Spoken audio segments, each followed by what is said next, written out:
உன் பேர் லிஸ்ட்டில் வரலன்னு கவலையாக இருக்கியா? அடுத்த லிஸ்ட்லேயே வந்துடும்டா.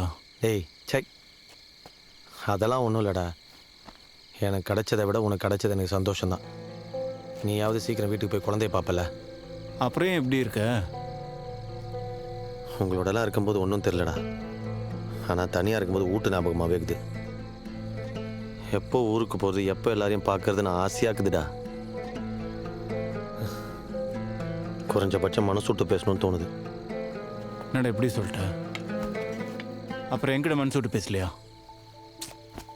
அட போடா, நீங்கள் கேட்குற கேள்விக்கெலாம் தெரியாத மொழியில் உங்களுக்கெல்லாம் புரியுதா இல்லையான்னு கூட தெரியாமல் ஆமாம் இல்லைன்னு தலையாட்டிகிட்டு இருக்கேன். எனக்கு மனசில் தோன்றதை என் மொழியில் பேசி எத்தனை மாதம் ஆகுது தெரியுமா? இதோ இங்கே இருக்கிற பாத்ரூம், மரம், செவருக்கிட்ட போய் பைத்திய மாதிரி தனியாக நின்று சொல்லி பார்த்துட்ருக்கேன். நான் சொல்கிறேன் கேட்குறியா? அந்த செவத்துக்கு அந்த பக்கம் நிறைய லாரிங்க பீடியில் தந்துருப்பாங்க. அவங்களுக்காக ராவெல்லாம் ஒரு கடைக்காரன் ஃபோன் பூத் திறந்து வச்சுருப்பான். ஃபாரஸ்ட் ஆஃபீஸர் நம்பர் வச்சுருக்கல, அங்கே ஃபோன் பண்ணி வீட்டில் யாராவது கூப்பிட்டு வர சொல்லி நீ பேசிட்டு வரியா? இல்லாட்டி உன் நிலவரத்தையோ சொல்லி நீ சீக்கிரம் வந்துடுன்னா சொல்லிடலாம். நீ எப்படி இருக்குன்னு அவங்களுக்கு தெரியணும்ல. யோசிக்காதடா, நான் நாளைக்கு இங்கே இருக்க மாட்டேன். இதை விட்டா உனக்கு வேறு வாய்ப்பு கிடைக்காது. சொல்கிறது கேளுடா.